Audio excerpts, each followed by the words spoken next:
Meus alunos do curso de Direito da UNIRG, quero deixar aqui o meu abraço a cada um de vocês, cumprimentá-los, agradecer a oportunidade de ser o professor de vocês. Nós vamos, através de alguns vídeos sequenciais, falar de alguns autores da filosofia que são de capital importância para aquilo que nós chamamos de Estado de Direito, para aquilo que nós chamamos de democracia, democracia moderna, que é a nossa democracia hoje. São vários autores. Entre eles, nós temos o John Locke, Jean-Jacques Rousseau, Immanuel Kant, Hegel e, claro, Montesquieu também, mas nós não teremos tempo de ver todos eles. Então, aqui, de forma um pouco arbitrária, eu estou escolhendo dois autores, desses autores iluministas, que é o John Locke e, em sequência, o Jean-Jacques Rousseau. Por que estou fazendo isso? Porque nós estamos, na filosofia, num momento muito peculiar. Um momento em que há, assim, um louvor, um apreço enorme pela questão da liberdade humana. Liberdade que se estende assim, aos mais amplos campos, por exemplo, a economia, no campo moral, no campo político, principalmente. E aqui para nós vale muito mais a questão do campo político e também, principalmente, do campo moral. As três coisas não estão desatreladas. Então a gente precisa dar uma olhada nisso. E eu queria assim dizer a vocês, com uma certa convicção, de que o curso de Direito é devedor a estes filósofos. Por quê? Porque o curso de Direito tem por vocação formar pessoas que vão pensar um poder em especial, poder judiciário.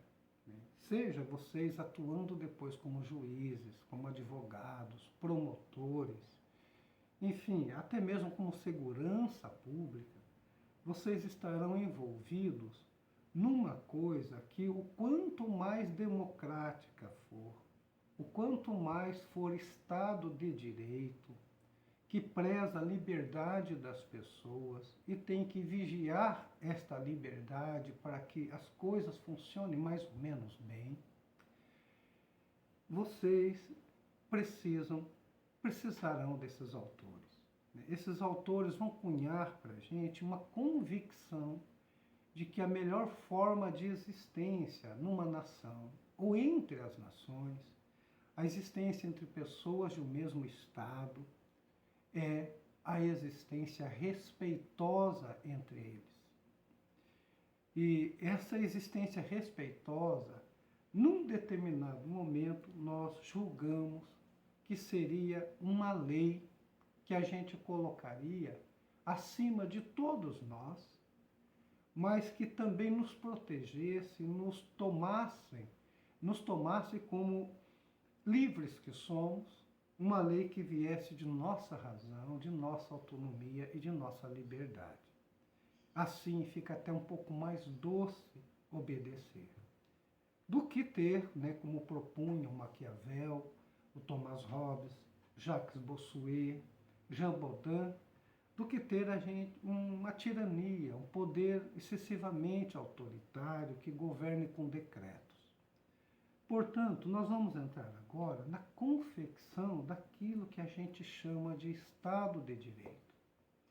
E o curso de Direito existe, com toda a sua envergadura, nesta característica de Estado. Então são autores que eu diria para vocês que são incontornáveis para a gente entender do alcance da profissão que um estudante de direito, depois formado, terá, e da responsabilidade que ele tem também. Então, esses autores aqui, é claro, aqui como professor, eu os apresento para a ciência de vocês. né? Nenhum filósofo é unanimidade, mas alguns filósofos são essenciais para a gente entender por que a gente faz hoje as coisas que a gente faz. Tá certo? Então, nós vamos aqui gravar uns vídeos, nós vamos falar primeiro do John Locke e, na sequência, depois, numa outra playlist, falar do Rousseau. Vou ficar devendo a vocês um Montesquieu, né, para ficar para uma outra hora, para um outro curso. E depois também, num outro vídeo, vou falar do Kant para vocês. E vocês terão, então, né, bons autores para a gente entender a nossa real situação hoje. Inclusive, para a gente empunhar a bandeira da liberdade humana. Esses pensadores aqui, eles foram inspiradores de revoluções, como a Revolução Francesa, a Revolução Norte-Americana de Independência, inclusive a Conjuração Mineira no Brasil, porque não se admite mais, depois que a gente crê nesses filósofos, que alguém nos governe de forma absoluta, sem partilhar o poder e, sobretudo, sem o nosso consentimento. Tá certo? Então vamos lá. Vamos falar do John Locke. No primeiro momento, eu quero falar um pouquinho da doutrina geral dele, quem é ele, e depois eu quero escolher um texto dele para a gente trabalhar, certo? Então vamos lá. O John Locke é um filósofo inglês que nasceu em 1632 e morreu em 1704. Então, ele é um filósofo do século XVII, propriamente dito. É um século conturbado. Ele mesmo teve que se exilar na Holanda e ele teve a sorte de participar da Revolução Gloriosa de 1688 na Inglaterra. Esta revolução tem uma particular importância, porque foi a primeira vez no Ocidente em que um rei é coroado, mas ele tem o seu poder regulado. E este rei, quando ele toma posse, ele se ajoelha diante de um livro que a gente chama de A Constituição e jura obedecer à lei. Esse momento é um momento de alto poder simbólico, porque significa que a maior autoridade de uma nação não é o rei, não é nenhum outro político, é sim a Constituição. E a Constituição não é feita pelo rei, não é feita por um político qualquer, ela tem que ser feita pelo povo, representado em pessoas que ele escolheu. Então, esse momento começa aqui o que nós vamos chamar de constitucionalismo. Aquilo que está na lei dá a tônica da convivência humana política, da convivência humana moral, de forma laica. Não vem esse poder inspirado nas Sagradas Escrituras, nem na natureza. Ele vem da razão humana, da vontade humana, que pressupõe a liberdade de cada pessoa. Então, o John Locke teve esta sorte de ter escrito o que escreveu e ver aquilo, as ideias deles colocadas em prática, certo? Então, vamos lá. Ele é, então, um dos propositores do Estado de Direito contemporâneo. Ele, tanto quanto Rousseau, Montesquieu, Voltaire, o Kant e diversos outros. Tem uma peculiaridade do John Locke, ele começa essa fala, ele diz o seguinte, que entre os poderes que a gente conhece, as esferas do poder, que são três, o executivo, o legislativo, o judiciário, ele vai dizer que o poder soberano, o maior poder numa nação, é o parlamento. Assim, se a gente fizer uma comparação com os dias de hoje, a gente diria que o maior poder seria exercido no Congresso Nacional, pelos deputados, pelos senadores, nos estados, nas assembleias legislativas, nos municípios, nas câmaras de vereadores. Então, esse seria o poder soberano, o maior poder que há. Então, esse é um pontapé inicial. Depois, mais tarde, o Montesquieu vai corrigir, vai ampliar esse leque de soberania. Não será só o poder parlamentar que vai deter o poder maior. Não. E lá vai ficar muito claro para a gente que as leis, elas são elaboradas e aprovadas no âmbito do legislativo, no âmbito do parlamento. E ali, sim, elas passam a valer para todos, para os governados e para os governantes. E também os próprios propositores da lei, né? Os próprios que fazem a aprovação das leis, que são os próprios deputados, os próprios senadores, certo? Então, ele concebe o Estado como uma instituição liberal. Nós estamos aqui às voltas com o liberalismo. O que é o liberalismo? O liberalismo é um corpus de crença que especifica e valoriza a questão da liberdade de consciência, a liberdade humana. Eles acham que todo homem só é homem de fato e de verdade quando esses homens são livres. E uma vez que esses homens são livres, ninguém pode constranger esses homens a não ser eles mesmos através de seus próprios consentimentos. É isto que está no cerne da questão democrática. Nasce aqui, então, a democracia. Ora, na democracia, as pessoas não concordam com a mesma ideia. Então, a democracia, com essa liberdade toda, ela vai precisar de consenso e também tem dissenso. Então, de alguma forma, para uma questão valer, tem que ter pelo menos o consenso da maioria. É assim que funciona, que eles propõem, e é assim que nós pegamos para funcionar nossas instituições democráticas. Então, ele concebe o Estado como uma instituição liberal, onde os direitos naturais dos cidadãos devem presidir sua composição. Aqui ele está falando de direitos naturais e ele coloca a liberdade, a igualdade como direito natural do homem. O homem nasce livre, o homem nasce igual. O gênero humano, para quem participa dele como indivíduo, tem exatamente o mesmo valor de todos os demais. Vocês viram lá atrás que esse ideal, ele não nasce, obviamente, aqui. Ele vem com o cristianismo, só que aqui ele se laiciza. Tá bom?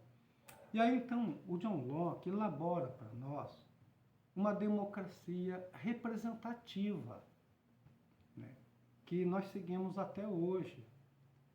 Por quê? Porque é impossível, assim, numericamente falando, que todos os cidadãos compareçam toda vez que uma lei precisa ser aprovada, uma matéria precisa ser, assim, pensada, deliberada. E não há espaço também para todos os cidadãos, né? Raramente, às vezes, isso acontece, como é o caso de um plebiscito. Quando o governo quer consultar a população qual a opinião dela sobre um determinado assunto. Eu lembro de 2 plebiscitos, na minha vida, já de quase 60 anos, eu lembro da existência de 2 plebiscitos. O primeiro deles foi quando a gente teve que decidir que regime político democrático a gente queria. Se era presidencialismo, parlamentarismo, ou até mesmo o império, tendo um rei e um primeiro-ministro. E nós decidimos continuar no presidencialismo. A maioria votou nisso e estamos num regime presidencialista até hoje. Né? E plebiscito é uma coisa que o pessoal convoca, você faz eleição normal, você comparece nas urnas com seu título de eleitor, tudo certinho, como se fosse votar nas eleições normais, né, de 4 em 4 anos. E outro plebiscito que eu vi foi a questão do porte de armas, né, que a população foi chamada se as pessoas teriam direito de se armar, ter arma em casa. Né, e a maior parte das pessoas deram um não para isso, através de um plebiscito. O último plebiscito, mas não nacional, que eu tive notícia, foi na ocasião de uma consulta que o Estado do Pará fez à sua população se eles estavam de acordo com a divisão do Estado em 3 outros estados, né, que, se eu não me engano, era o estado do Carajás, Tapajós e não me lembro de um outro, né, e o próprio Pará. Né. Então teríamos mais 2 outros estados brasileiros, porque o Pará é grande, né, é enorme em extensão de terra, mas a população também decidiu pela não divisão do Estado, né, manter o Estado na íntegra, como ele sempre foi. Então, mas isso foi um plebiscito particular de um Estado. Né? Um município também pode fazer isso, fazer consulta pública. Qualquer outra instituição também pode. Esse seria o momento de uma democracia direta. Mas, tirando esta ocasião, fica praticamente impossível da gente ter uma democracia onde todos os cidadãos portadores de um título eleitoral possam votar. Então, o John Locke diz: a melhor forma é uma democracia representativa, onde você escolhe o seu representante, o seu candidato, e supõe-se que lá no Congresso, né, lá no Parlamento, ele fale principalmente no seu nome, no seu interesse. De tal forma que a tarefa de cada parlamentar voltar às suas bases, fazer consultas às suas bases, né, pelos meios que ele tiver possíveis, né, e representar lá, dar um voto. O voto não é dele, o voto é de quem ele representa, mas é com a sabedoria dele, com a participação dele, que ele deve fazer isso. Isso a princípio. Porque as pessoas podem votar num representante e ele simplesmente trair toda a expectativa que se votou. Isso é o mal da democracia. Mas eu ainda prefiro que ela seja assim, do que não tê-la. Né? Então, esse é o John Locke. Né? Então, ele esteve presente na Revolução Gloriosa de 1688, na Inglaterra, que foi, repito aqui, um marco do liberalismo político, em vista da instituição do parlamentarismo. Então, isso através das ideias dele. Isso é uma coisa digna de nota. Começa aqui a configuração do que a gente chama de Estado de Direito. Vocês lembram, quando eu falei de Maquiavel para vocês, Thomas Hobbes principalmente, que eles tinha uma desconfiança generalizada no gênero humano. Eles achavam que os homens eram maus. Né? O Thomas Hobbes, ele diz: o homem é lobo do homem. Se eles tiverem liberdade, eles vão às vias de fato, eles se matam. E nós vamos ter um estado perpétuo de guerra, guerra de todos contra todos. Então, para esses filósofos que lá atrás defendiam um poder absoluto de um rei, de um príncipe, que ele governasse com a espada, com qualquer meio ele impusesse uma ordem, aqui essa conversa é também contrariada. Ela recebe uma oposição desses pensadores iluministas. Primeiro, porque eles não concebem o homem como um mal. eles vão conceber o homem com uma bondade natural. Né? O Rousseau mesmo vai dizer que o homem sai de Deus, né, que o cria, bom e livre. Então, o John Locke também é partidário disso. Né? Então, eles têm uma confiança na bondade humana e na liberdade humana. A bondade e a liberdade seriam coisas naturais. Os homens são feitos assim. Então, aqui muda de figura o esquema. Né? Então, esse é o ponto de partida para a política e para o consentimento na representação política. Se eu sou bom, eu posso dar o meu consentimento, fica coerente com aquilo que eu estou querendo fazer. E assim, por ser bom, eu quero coisas boas e o poder resultado disso, delegado por mim a alguém, através do meu consentimento, tem que ser uma coisa boa. Né? Eu posso celebrar, né, politicamente, eu posso fazer render coisas que sejam frutos da minha liberdade, né, da minha autonomia. Para explicar melhor isso, eu vou fazer aquele mesmo esquema que um dia falei sobre o Hobbes. Né? Tanto o Rousseau quanto o John Locke, eles são filósofos contratualistas também. Né? Eles vão falar que a questão política é uma questão de contrato que a gente faz com uma pessoa que nos representa, e ela fica então legitimada por nossa vontade, pela nossa decisão de maioria, a nos representar e fazer o melhor possível lá. Então eles vão dizer o seguinte: ó, os homens existem num estado de natureza e existem num estado de contrato. No estado de natureza, basta a gente ter nascido e vivido.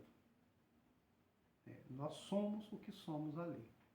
E num estado de contrato, aqui nós precisamos entrar em convenções sociais, em acordos, em deliberações. Então, essas deliberações não são naturais, são convencionais. Elas são construídas, por isso elas podem mudar. Então, no estado de natureza, o homem tem uma bondade essencial. No estado de contrato, essa bondade ela é regulada pela sociedade, pelas instituições sociais. O homem também tem no estado de natureza uma liberdade sem limites. Porque no estado de natureza, pensa-se que cada homem seja como qualquer outro animal. Ele toma a direção que ele quiser e vai para onde quiser. Ele não tem uma lei que o constrange. Já no estado de contrato, ele tem uma liberdade menor, ele faz opção por restringir a sua liberdade, mas em troca ele quer garantia melhor de vida. Ele quer estar isento de riscos, como teria no estado de natureza. Uma outra situação é que no estado de natureza, né, esse homem, ele era juiz de si mesmo. E não tinha uma lei escrita, uma lei celebrada entre todos. Então se carecia de uma lei. Então a decisão que ele tomasse seria lei para ele, enquanto indivíduo. No estado de contrato, esse homem cria uma lei e livremente se submete a ela. Então ele é submisso por livre escolha. A lei não é um fruto arbitrário, é um fruto da liberdade humana. Outra coisa também é a situação desse homem. No estado de natureza ele é solitário, está exposto a perigo a toda hora. No estado de contrato, ele tem uma lei padronizada e é socialmente protegido. E quem se encarrega dessa proteção são as instituições que ele deu consentimento para existir. No estado de natureza, o homem é proprietário. Ele tem coisas, para poder viver e busca posse de outras coisas para poder sobreviver, né? Desde uma caça a uma moradia, a uma terra para plantar e colher, ou para coletar, que seja. Mas só no estado de contrato ele tem garantia legal, escrita, de uma propriedade a ele atribuída, né? Porque lá no estado de natureza ele tinha que garantir isso pela força. Então qualquer um maior do que ele poderia invadir sua terra, tomar e não podia fazer nada. Aqui no estado de contrato, ninguém, poderoso ou não, está liberado para invadir propriedade de ninguém, né? Aí seria não só uma invasão, uma ofensa à pessoa que teve seu bem expropriado, mas também é uma ofensa à lei celebrada por todos. Então, no estado de natureza, ele teria direitos plenos. No estado de contrato, são só direitos condicionados. Esses direitos são os legais. Tá claro? Então, é isso que o John Locke coloca para a gente. Tá bom? Eu vou desligar um pouquinho. Daqui a pouco a gente continua falando do John Locke.